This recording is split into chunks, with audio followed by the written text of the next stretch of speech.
और मुझे लगा कि पूछूंगी, लेकिन जो भी बैठा था वहां पे उन सब ने कुछ ना कुछ वैसा सवाल कर लिया था। और जब आपके पास आने का यहाँ पे हम बात कर रहे थे मनोज जी से, और फिर मैं आपसे मन ही मन बात कर रही थी कि कुछ जो सवाल मेरे आ रहे थे, अगले दिन मैं एकांतिक वार्तालाप खोलती थी और कोई ना कोई वो सवाल पूछ रहा होता था। श्री जी हो व्यवस्था कर देती है। मर्जी आपका सत्संग सुनते हैं रोज और कहते हैं अपने जीवन में उतारने का प्रयास कर रहे हैं। मर्जी एक इसमें था, आप अध्यात्म मार्ग के पथिक हैं और जीवन भर आपने प्रेम मार्ग और ज्ञान मार्ग में चरम सीमा प्राप्त की है। आप एक संसारिक जगत में अपनी मेहनत से या अपने कर्मानुसार उच्चतम वो प्राप्त किया। अब इसमें सबसे बड़ी बात देखो, हम साधना करके लोगों को प्रसन्नता दे रहे हैं, प्रसन्नता ही तो दे रहे हैं, और ये पूरे भारत को प्रसन्नता एक खेल में देते हैं। अगर ये विजयी हुए तो हमारे पूरे भारत में पटाखे छुटाए जाते हैं, पूरे भारत में आनंद मनाया जाता है। क्या इनकी साधना नहीं है? ये भी तो इनकी साधना है। यदि उसे भगवत प्रीत्यर्थ कर देते हैं तो इनके साथ पूरा भारत जुड़ा हुआ है। अगर ये विजय को प्राप्त होते हैं तो अब बच्चा बच्चा भारत का आनंदित हो जाता है। तो इनकी साधना है, ये अपने अभ्यास में रहें, और इनका यही भजन है कि अपने अभ्यास को पुष्ट करें। भले वो खेल है, लेकिन पूरे भारत को आनंद प्राप्त होता है इनके विजयी होने पर। अगर हम कहीं किसी कारणवश, तो हमें अभ्यास की पुष्टता पर ध्यान देना चाहिए। हमारे अभ्यास में कमी नहीं होनी चाहिए, और बीच बीच में नाम स्मरण कर लेना चाहिए। तो इनके लिए यही साधना है।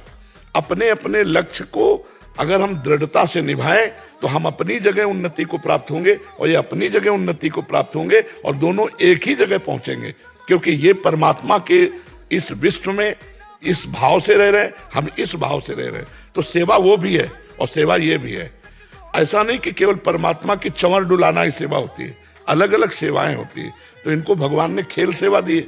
अगर इस सेवा में प्रवीणता पूर्वक ये संसार को सुख पहुंचा रहे हैं और नाम जप कर रहे हैं, तो ये भगवान की सेवा ही कर रहे हैं। महाराज जी, इसमें कभी तो एक सफलता मिलती है, कभी असफलता। हाँ, इसमें थोड़ा गंभीर रहना में और असफलता में। हाँ, इसमें सुख दुखे समय कृत्वा लाभा लाभो जया जयो, भगवान ने इसीलिए कहा है। तो हमारा कभी कभी क्या होता है कि जैसे हम 15-20 लोग एक उसमें हैं, अब कईयों के प्रारब्ध उसमें जुड़े होते हैं। आपके अभ्यास की कमी नहीं है, लेकिन प्रारब्ध उसमें जुड़ा हुआ है। अब अगर उसमें अशुभ प्रारब्ध ज्यादा जुड़ गया, क्योंकि विजय उनकी भी होनी है ना, तो आपका अभ्यास फिट होने पर भी आपको हार जनित दुख देखना पड़ेगा। महाराज, इसमें प्रारब्ध भी जो प्रारब्ध, बिल्कुल प्रारब्ध, अभ्यास की कमी ना होने पर भी प्रारब्ध फेल कर देता है। और अभ्यास पूर्ण है और प्रारब्ध पूर्ण है तो विजय की प्राप्ति होती है। हमारे जी, कभी कभी देखा जाता है कि ऐसे ही कैच हो गया, कभी छूट गया। हाँ, प्रारब्ध। हाँ, इसमें प्रारब्ध भी काम करता है और अभ्यास भी।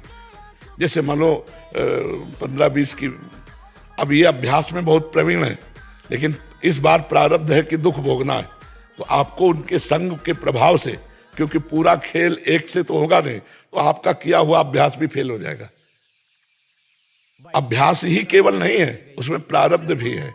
असफलता में हमें कैसे रहना है? हमको उस समय भगवान का चिंतन करते हुए धैर्य रखना पड़ेगा। है बड़ा कठिन, है बड़ा कठिन, क्योंकि असफलता में कोई धैर्य पूर्वक मुस्कुरा के निकल जाए, ये बहुत बड़ी बात होती। अब मतलब असफलता में भी जहां से असफलता प्राप्त हुई है उसको गले लगाकर मुस्कुरा करके और चल देना। भगवान देते हैं वो क्षमता। असफलता ही सदैव नहीं रहेगी, दिन नहीं रहा तो रात कैसे रह सकती है। हमको धैर्य पूर्वक भगवान का स्मरण करते, पर है बड़ा कठिन, क्योंकि जो सफलता में सम्मान मिलता है तो असफलता में सम्मान तो नहीं मिलता। मुझे मुझे बस आप बस मुझे बस प्रेम भक्ति दे दो बस। हाँ, ये तो और ऊंची बात है। वो कह रहे थे कि मैं कहाँ फंस गई। मेरे को तो नहीं, बहुत बहादुर हैं ये लोग। नहीं, संसार का यह